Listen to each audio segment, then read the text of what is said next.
பசும்பொன் தேவர் சிலைக்கு மாலை அணிவித்து தென்காசி திமுக வேட்பாளர் தீவிர பிரச்சாரம். தென்காசி சட்டமன்ற தொகுதியில் திமுக வேட்பாளராக அறிவிக்கப்பட்டுள்ள மருத்துவர் கலை கதிரவன் நகரின் பல்வேறு பகுதிகளில் தீவிர தேர்தல் பிரச்சாரத்தில் ஈடுபட்டார்.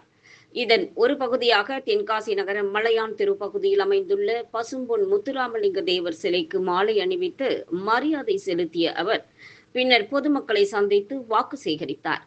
அப்போது அவர் பேசியதாவது: மு.க.ஸ்டாலின் தலைமையிலான திராவிட மாடல் ஆட்சி பெண்கள் நலன் உள்ளிட்ட பல்வேறு துறைகளில் சிறப்பான திட்டங்களை செயல்படுத்தி வருகிறது. பெண்களுக்கு மாதந்தோறும் வழங்கப்படும் 1000 ரூபாய் உதவித்தொகை அடுத்த கட்டமான திராவிட மாடல் 2.0 ஆட்சியில் 2000 ரூபாயாக உயர்த்தப்படும். மேலும் 8000 ரூபாய் மதிப்பிலான சிறப்பு கூப்பன்கள் வழங்கப்பட்டு அதன் மூலம் தாய்மார்கள் தங்களுக்கு தேவையான பொருட்களை தாங்கள் விரும்பிய கடைகளில் வாங்கிக் கொள்ளும் வசதியும் ஏற்படுத்தப்படும். அதேபோல விவசாயிகள், மாணவர்கள், இளம் பெண்கள் உள்ளிட்ட அனைத்து தரப்பினருக்கும் பயன்படும் பல்வேறு நலத்திட்டங்கள் தொடர்ந்து செயல்படுத்தப்படும் என்றும் மக்கள் நலன் மையமாக கொண்ட ஆட்சி தொடரும் என்றும் அவர் உறுதியளித்தார். தொடர்ந்து சக்திநகர், ஹவுசிங் போர்டு, எல்ஆர்எஸ் பாளையம், மவுண்ட் ரோட், மலையான் தெரு உள்ளிட்ட பகுதிகளில் வீதி வீதியாக சென்று பொதுமக்களை சந்தித்து வாக்கு சேகரித்தார். இந்த பிரச்சாரத்திற்கு கூட்டணி கட்சியினர் மற்றும் திமுக நிர்வாகிகள் திரளாக கலந்து கொண்டு உற்சாக வரவேற்பு அளித்தனர். கலை கதிரவன் மத்தியிலே இப்பொழுது ஒரு 5 நிமிடம் சிறப்புரையாற்றுவார். அனைவருக்கும் வணக்கம். வரவேற்பு மிக சிறப்பாக இருந்தது. உங்கள் அன்புக்கும் ஆதரவுக்கும் நன்றி.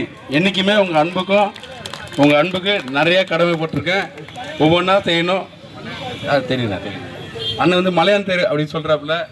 இங்கே இருக்கவங்க இங்கே வந்தப்போவே தெரியும் நம்மளுக்கு இங்கே இருக்க ஆதரவு, உங்களோட ஆதரவு எல்லாமே மிக்க நன்றி. உங்கள் அன்புக்கும் வணக்கம்மா. நன்றி. எல்லாரும் நல்லா இருக்கீங்களா? ஆட்சி, அதனால கண்டிப்பாக எல்லாரும் நல்லா இருப்போம். அதுக்கு அடுத்து வரப்போகிறது திராவிட மாடல் ஆட்சி 2.0. திராவிட மாடல் ஆட்சி 2.0ல எப்படி இருப்போம்? இப்போ இருக்கிறதோட இன்னும் நல்லா இருப்போம். கரெக்டாண்ணா? கரெக்டு.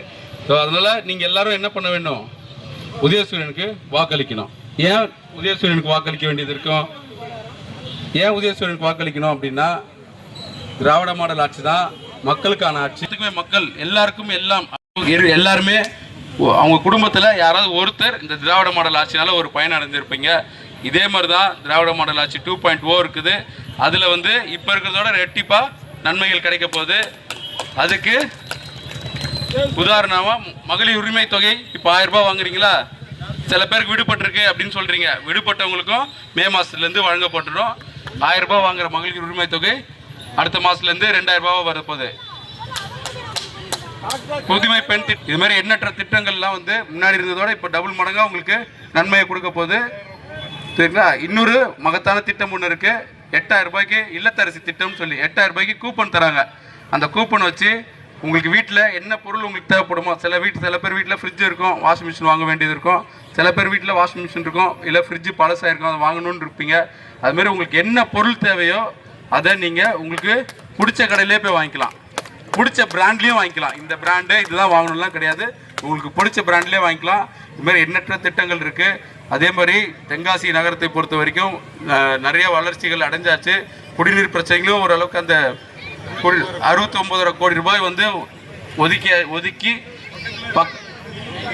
இங்கே பக்கத்துலேயே வேலை நடந்துட்டு இருக்குன்னு அண்ணன் சொல்கிறாரு. அதே மாதிரி எல்லா உங்களுக்கு தேவைகள், அடிப்படை தேவைகள் எல்லாமே அமைச்சு கொடுத்தாச்சு. இன்னும் உங்களுக்கு ஏதாவது கோரிக்கைகள் இருந்தாலும் அந்த கோரிக்கையும் நிறைவேற்றி கொடுக்கறதுக்கு நாங்கள் தயாராக இருக்கோம்.